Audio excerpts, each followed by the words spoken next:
Hi everyone, welcome back to my channel. For those of you that do not know me, my name is KUDWA and I help people level up practically and spiritually using tools such as personal development, empowerment, self-mastery, and law of attraction. On my practical channel, Self-Mastery Mentor, and tools such as tarot, law of attraction, and personal development on my spiritual channel, Lux Goddess.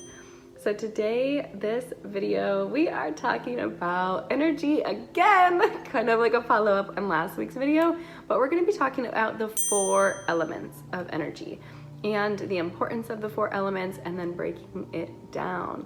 So first, I want to touch on the 4 elements and what they are. As all of you should know, they are earth, water, fire, and air. So each of us, as we know, if we look up our horoscope, we have our birthday and we have a sign that we were given based on our birthday. For example, I was born December 19th, so I'm a Sagittarius, which is a fire sign. So each of us have a certain element that we are made up of or that we can relate to, right? So of the 4 elements, we need all 4 elements in order to survive, in order to live. The most common element is earth. That is our ground, our air, our trees, but it's also on an energetic form. It is our pentacles, so that's our money, right? That's our stability, our success. So you'll notice when you see more earthly matters, they're very practical. They're very material, right? They're very abundant. And so when you interact with people who are possibly earth signs, they're going to be more practical people, more down to earth, more grounded.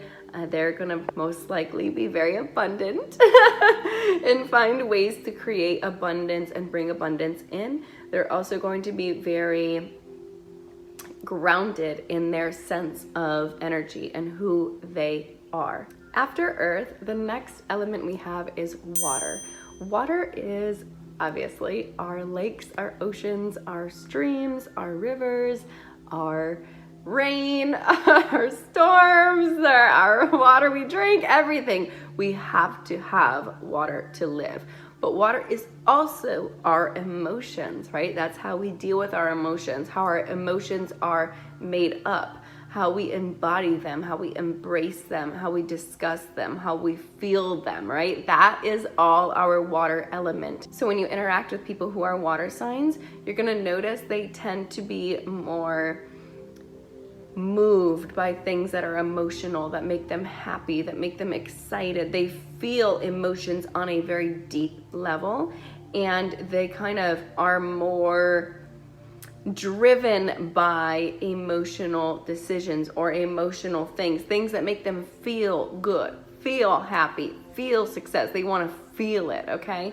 So when you are interacting with somebody who is a water sign, one good way to appeal to those types of people is to be in more of your emotional embodiment and embrace them with good emotions and receive them with good emotions. So after water, we then have air as our next least common. The most rare element we have is fire, but the most common is earth. So you guys kind of see how we're going in the pattern. So air is all about our communication, right? That's the wind, that's our oxygen, that's everything we breathe, right? We gotta have our air.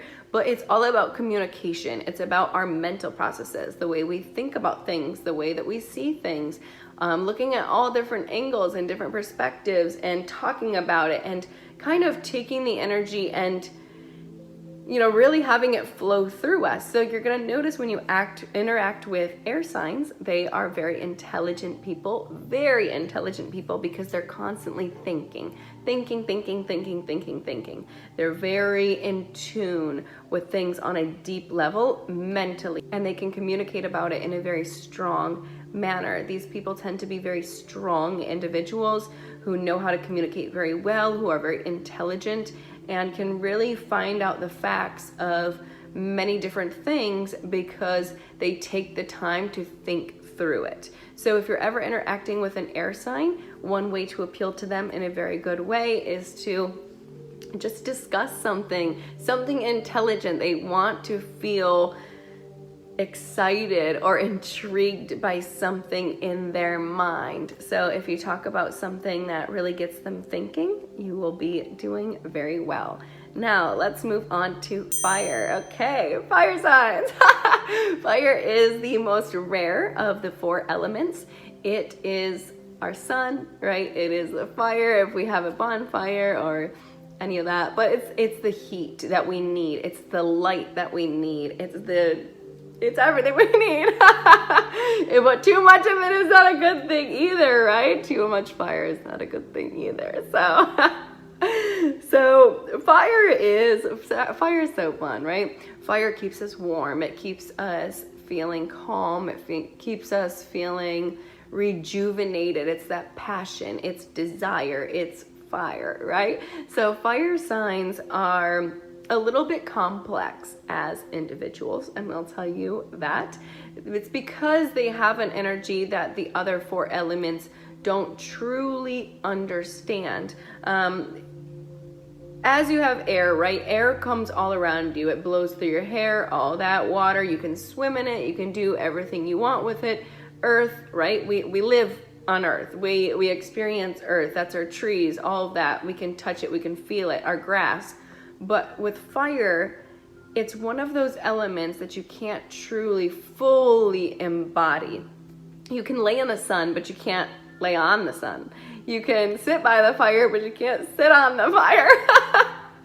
It's one of those elements where we can get close, but not fully there, unless, you know, it could burn us. So it's a rare element, but a key element in our creation, in our life, in everything. So when we work with fire energy, that's all about our passions, our desires, what we want to create, our action. It's all about taking action and doing something, adventure, travel, all that. So if you're interacting with a fire sign individual, those are going to be people who are very creative. They love beauty. They think beauty is very important. They like adventure. They like fun. They like sun. They like happy, exciting energy. So when you're appealing to them or you're communicating with them, some things you may want to take into consideration is really what you're creating with your life or where you're going, what you want to birth into reality. Really appeal to their passions, appeal to your passions and what you are trying to build in this life. Now, as each of the 4 elements are very important to understand, not only all together, but also in your interactions and in your environment, as well as for yourself, it's very important to find a way to balance all 4 of the elements in your daily life, if you can, to keep that balance overall as a personal individual. One way I do this is I actually moved to a place where I have a pool in my backyard and by the lake, nice grassy area, a bonfire pit, and obviously there's air all around. So it's given me a place or a sanctuary where I can use all 4 elements together. Now, if you guys don't have those means, or if you're in an apartment or just don't have a big place for all of that, you can get a candle and a little small fountain and some little plants that you can have in your house.